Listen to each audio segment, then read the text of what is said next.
This Torah class is brought to you by TorahAnytime.com.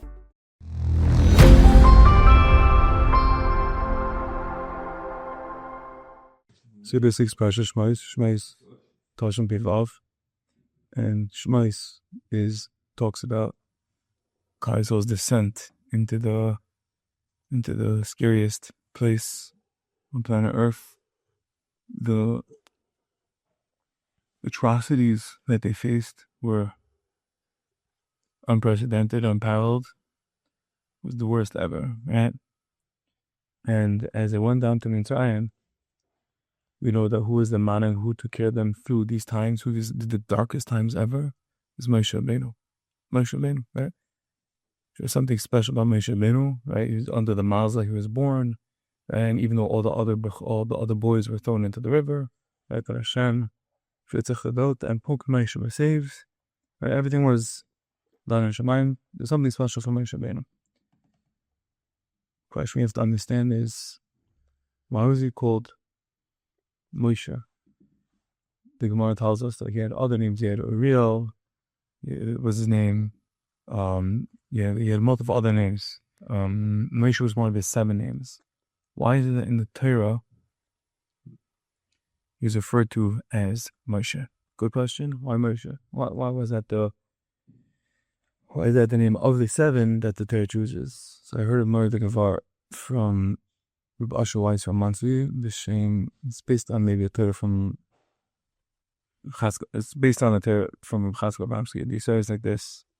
So it is that, like Kabbalah Torah, there's a famous kasha that the Torah says, if the Gemara says in Shabbos, if you accept the Torah, mutav, but if not, shantit graschem.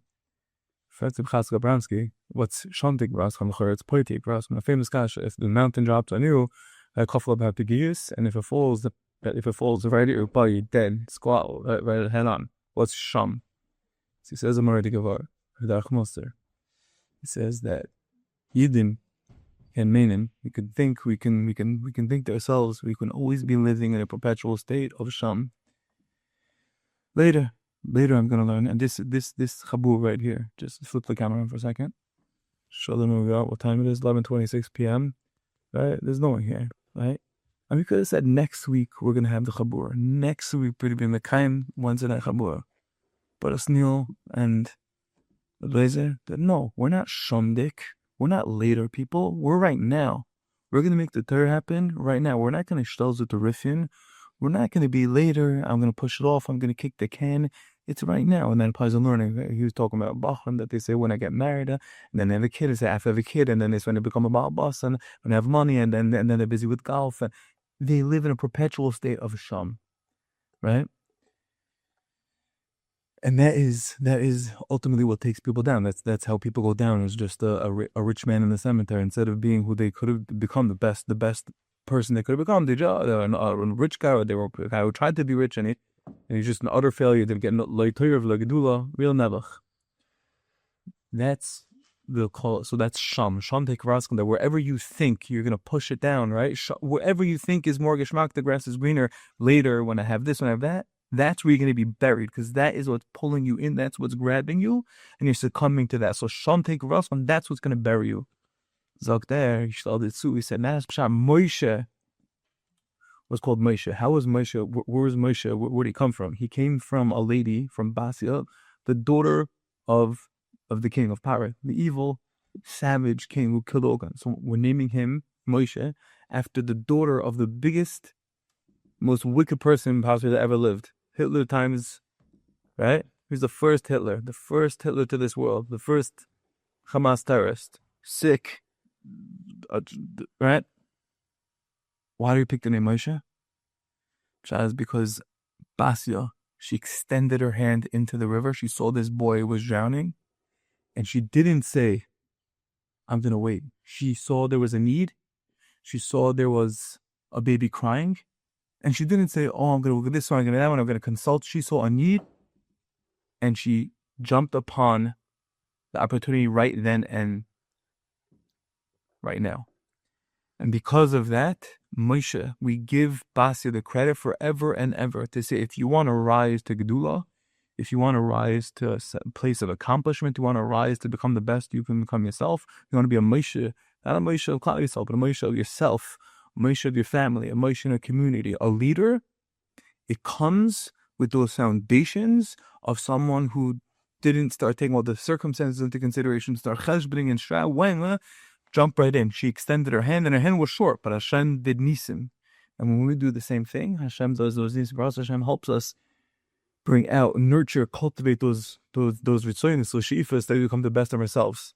That's why he was called Moshe, because I think it's Pasha, he didn't say this, but Moshe, the sherish is Sham, Moshe, Shin Mem is Sham, and Hey is Hashem, Sham Hashem. I think it's Gevaldik. It's a knetch, it's a remez. Moshe is Sham Hashem. What was Moshe's Sham? What was his there? Meaning some people point it later, it's when I get money. Moshe's was Hashem, Sham Hashem. He was always pursuing the Eibishter. When he was kicking the can, where he was put later, where was he? Where was that? It was all channeled to the Eibishter. That's who he was.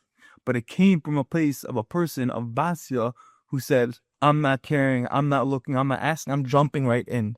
And because of that, its room is in his name also, Sham Hashem. There's Hashem, and I'm always going after Hashem. That's what Moshe Rabbeinu was, that's what encapsulated.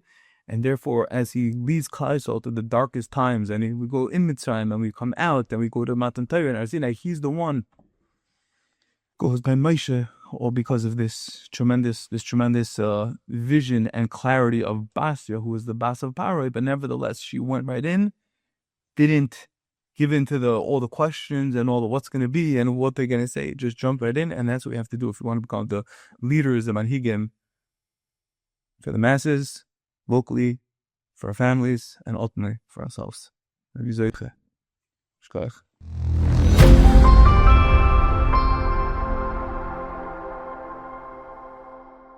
You've just experienced another Torah class brought to you by TorahAnytime.com.